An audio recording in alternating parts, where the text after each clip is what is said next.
You're listening to Two Babies in a Business, a podcast about business, marketing, growth, strategy, staff, clients, babies, and marriage. I'm Christina. This is Peter. We're founders and leaders of CIPR Communications. We are continuing our series on the value of tourism. And if you're just tuning in now, value of tourism is something very important in your community to build support for an important industry for many of you.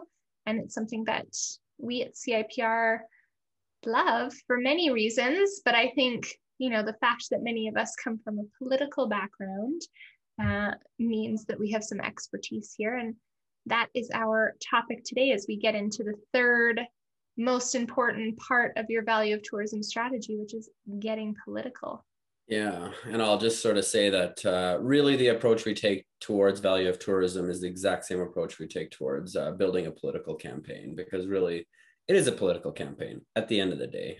You're going to have people who support, people who don't necessarily support, people who are in the middle, people who are not knowledgeable, people that need to be educated. All of the factors and components that go into a political campaign are really the same types of factors and components that go into building a value of tourism campaign. So with that, as you said, today we're talking about getting political, and that's a fairly big topic. There's lots of pieces to that, but so we're going to just talk, I think, maybe focus on it from that political campaign perspective. And the number one thing we always tell people when they come to us and say, hey, I want to be a politician and I want to run a political campaign, we always say, well, who's on your list of people who will come out and support you, right?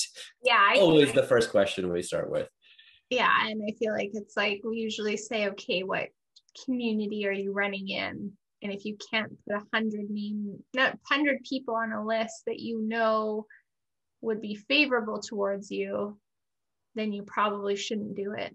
And I'll get even more in depth on that, is like, because specifically we ask this question when we're talking to people and looking to go into a nomination, so they want to become the nominee for a political party, and this is kind of, got some similarities in the sense that, like, you are your own stakeholder, or you are the one that cares about this, and so so it's beyond people that might passively be interested in what you're talking about, but it's like, how many people are going to come and buy the ticket, show up, vote? Like it's more than just sort of like, oh yeah, that sounds interesting. It's like, who are your champions? Who are your people, right? Like, what's interesting from like a value of tourism campaign versus like a nomination, because obviously, you're wanting to know some people before you start.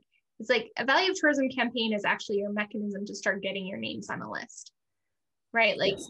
You're fundamentally in a value of tourism campaign building a list. And I think that's like one thing that is sometimes hard for an organization to wrap their heads around.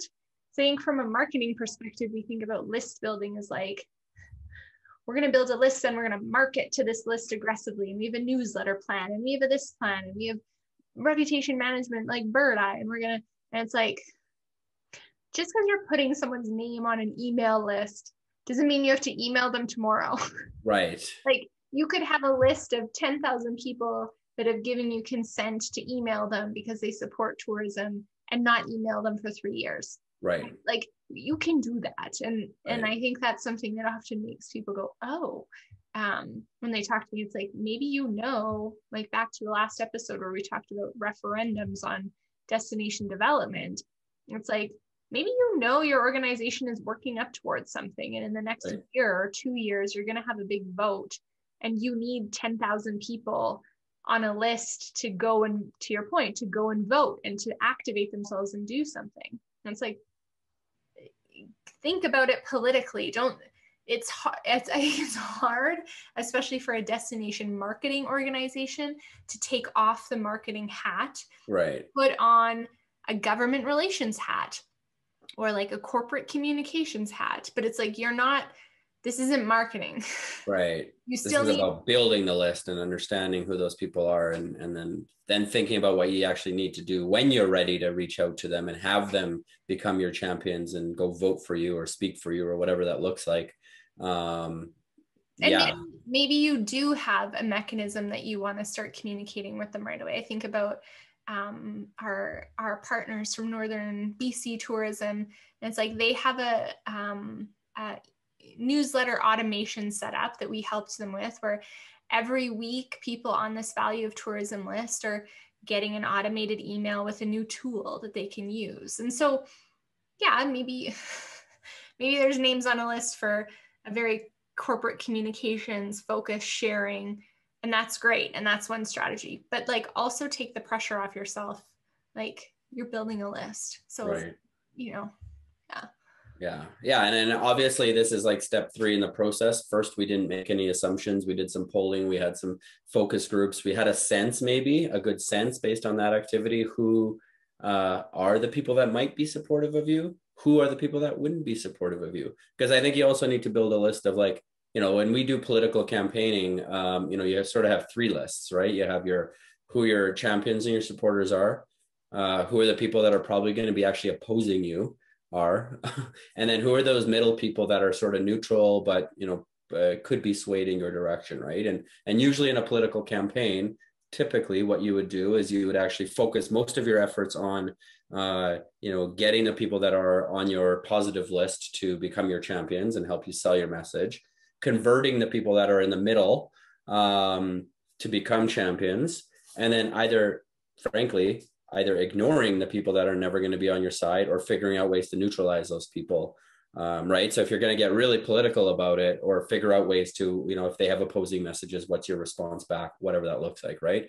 But most of your effort should actually be in the first 2 groups, and very little effort should be in the 3rd group. But again, you need to build those lists ahead of time and up front, and then understand who those groups are, and how to start communicating to them and engaging them. And I think the biggest mistake people make is like, politically or in a value of tourism campaign, is like, you're going to convert people, and it's like, don't waste your time. Like, I think about when I used to build door knocking, and that's the negative people you're talking about. Yeah, like I think when you and I used to build door knocking strategies for candidates, and it's like, okay, let's look at the voting patterns from last time.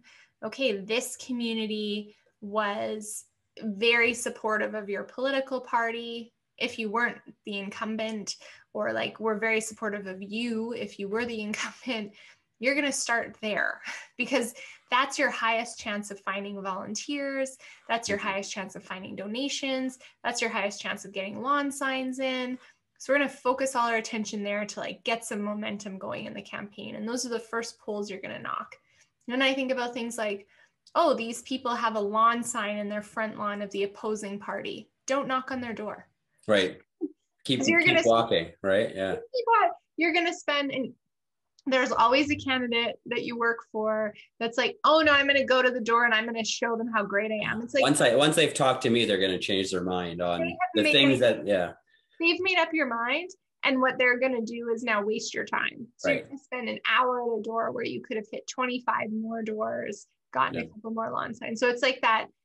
I think it's like in us to like want to prove our point, but it's like, no, like, you're having a political campaign. Like, if you know your economic development association in your community has been very anti-tourism, and maybe it's not even anti-tourism, but anti-you. Maybe they want tourism. Maybe they want... Right. There could be political reasons behind there. Bad blood there. Maybe you... Sure. And it's like, don't spend 100 years talking to them and trying to get them to sign on to your program. Move on to the chamber, where you share members and it's great. And or in the same respect, like, reverse that. The chamber and its members are so supportive on tourism. It's like, visit them first. Give them a presentation. Get them excited, get them on side, empower them, allow them to be a vehicle in your campaign. Whereas like often our mind goes to the other side. Oh, we should convince the negative first. Like, why? Yeah. And that really comes down to like, what is the low hanging fruit? What are those communities or groups or stakeholder groups, whatever that looks like? Who are those people that you can go make the easy sell to, the easy pitch, get, to your point, some wind behind your sail, some momentum, some wins, generate some enthusiasm and some excitement. The last thing you want to be doing is starting negative. Yeah. Right. So, get that momentum going with those groups, start to build those coalitions, start to build those communities. And then who within those groups are the loudest ambassadors and champions, right? Like you might find like, wow, that person's really passionate. And it's because, they have this reason for it, and they are directly or indirectly involved in tourism because of these. And this is why this matters to them. And then it might be like, wow, could be a whole group of people like they're similar to that person. How do we go get those people, right? And so I always like in politics, really, it's all about and in many things in life, it's like the coalition of the willing, right? Yeah. Go build your coalition of the willing, and mostly ignore it and don't worry too much about the sort of the negative Nancy's and the unwilling and whatever. Which is hard, and everything. We all say this all with some caveats in the sense that like, if 70% of the community is against tourism, like obviously that's going to change your strategy a lot. I still think you need to go focus on the ones that are supportive and start building coalitions there. But you need to that's really where you need to start understanding, polling and focus groups and the why people are against it, and start going. That's where you need to spend more time in the first few sort of parts of this and really digging deep, because there might be deep-seated reasons as to why that is. But largely you're likely going to find good pockets of support all over the place, and you're going to build better momentum by focusing on those. Yeah. So there's this piece of getting political for your own campaign, but I also think there's this piece in getting political in terms of like understanding your political environment. And I think this is something that people don't often consider. So I'm going to use Calgary as the example because it's an election year for us. We're heading into a municipal election in October, and that changes things. Yes. Right? So one, you have this whole crew, especially in our city, there's going to be some real wholesale changes. Our mayor has announced he's not running again. Several councillors are running for mayor. So there's going to be just naturally a huge turnover. Opens up this really interesting time. Yeah. And I think, that's something to think about, because now all of a sudden, like, you have to ask do you want to make this an election issue? Do you want to find candidates that are, really pro what you're trying to sell, and okay, we want to find our destination development advocates and council, and we want to support them. Right. We're going to play a softer role in terms of maybe you're going to put out some political surveys and have candidates answer, and you give them grades and you share that on the website or with your stakeholders. Or it signals to you to maybe slow your roll. Right. So, in a typical year, on a typical value of tourism program, you'd be doing all of these things and then hyper-focused on communicating this to your local elected officials. Well, in a place like Calgary, my local elected officials in 5 months are going to be, 60% different than what they look like now. So I've just literally wasted my time educating and potentially building champions on a city council that isn't going to exist in a few months. So there's this political piece of be politically savvy, because at the end of the day, no matter what your why is, there's going to be some sort of interaction with government, whether it's from a funding perspective or a support perspective or whatever it is. You have to start thinking politically too about your timelines, the things what does the next 3 years, 5 years look like? Where's there changes happening? And then also like, where are you at? Because it's like, okay, like if you're like well into this, then maybe getting involved in the Calgary municipal election and maybe putting questions out to candidates and asking them to respond publicly is maybe a great idea and a great strategy. But if you're like new to this and there's a municipal election coming up and you don't have your ducks in a row, you're not organized, you don't even know internally kind of who's where, it's like, you probably don't want to go there, because you don't want to start asking questions that you don't necessarily know what the right answer is going to be to, and how those people are going to like, that could backfire on you, right? So you also got to be political in terms of where your organization's at, and maybe if there's a municipal election going on and you're not that organized yet, maybe start at the federal and provincial level and look for your champions there and let the election play out if you're not ready and activated and organized enough to play in that game, right? And then wait to see who's elected and then start working on those people, right? So it really depends. There's a lot of factors. Like, this is getting political is a very complicated and I think thing. Like making promises. So like the typical politician, don't make a promise you can't keep. But same with the Value of Tourism campaign. If you're going out with a poll and you decide to tell everyone you're doing a poll, well, then you better be prepared to share the answers. Right. But if you have no idea, do a poll, don't tell anyone, do the poll, Right. see what do the poll, find out what comes back. The answers are, and if there's something really interesting there that you think you should share it. And if you think it's enough to really excite a community, do a news release and share it publicly, or right. Start a conversation around it, right? Interesting, share it with a few people, and to your point, start a conversation, or same with, if you're going to go do a survey for candidates and you still think that's valuable, maybe this is one of your, going back to our step 1 of make no assumptions. Maybe this is a way for you to test assumptions. You send a survey out to everybody running, or send a survey out to your elected officials, and you bring it back and you go, oh, I was really wrong, or oh, I was really right. Yeah. The moment you tell all your stakeholders I've done this, they're going to be asking what the results are. So be smart. Yeah. Be smart about what you're advertising you're doing, and what you think you're going to need to share as a result of you sharing in the first place, I guess. Right. Yeah.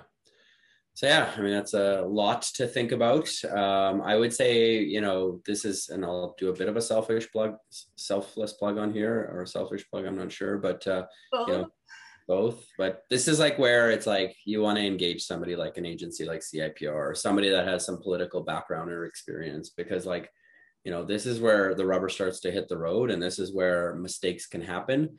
This is where, all your work coming up to now could get accelerated, or it could get squashed really quickly. And if you're not ready, or you're not doing things strategically, if you're not sharing information, like you said, carefully, then bad things can happen. So not to be scaring anybody, but this is where you really got to be like thoughtful and strategic. No, there was a current client that we have right now. I was having a great conversation with them the other week, and they basically said to me, we tried this before with a marketing agency and it went nowhere. Right. And it, on paper and in the binder, they were kind of like waving a thing around at me at the old plan they had. And it was great. It was a great plan. It was a marketing campaign. And, fundamentally a Value of Tourism campaign is a marketing campaign if you boil down the tactics. But there's marketing is a tactic. There's so much communication and political know-how that you need to put into that before it becomes a marketing campaign. Yeah. That it isn't just for a typical marketing agency, and they love that agency. They still work with them on the marketing side. Yeah. They've chose to engage us as a communications and marketing agency to now bring this plan to, for lack of a better word, garbage the old plan, take some elements out of it, and create something new that considers all of these things. You're sitting in a session, Brad and myself, with their CEO, their senior executive team, the managers from all the major departments that were involved in this. And at the end of that conversation, one of the senior VPs said to us, this is how this should have started last time.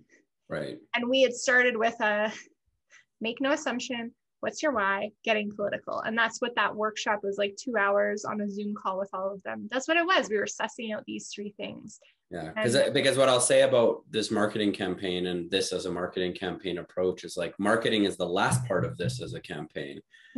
Prior to that, it's a communications and it's a political campaign.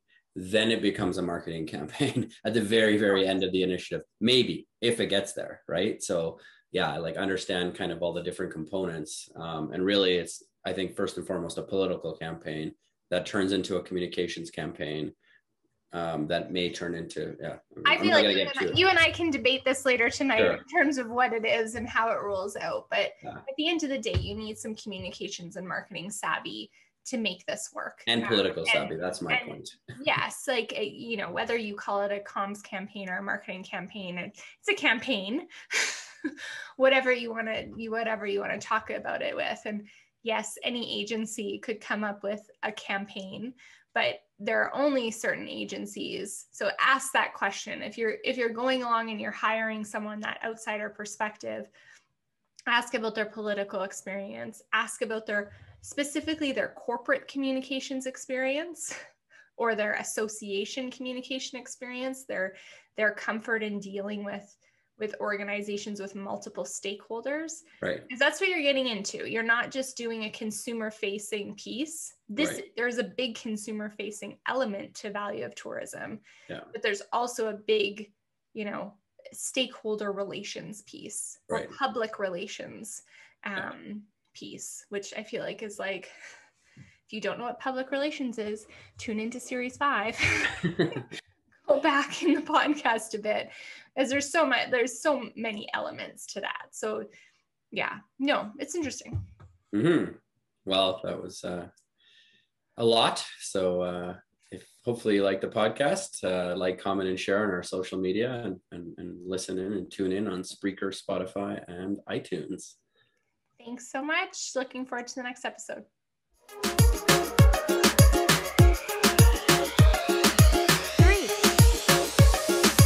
2,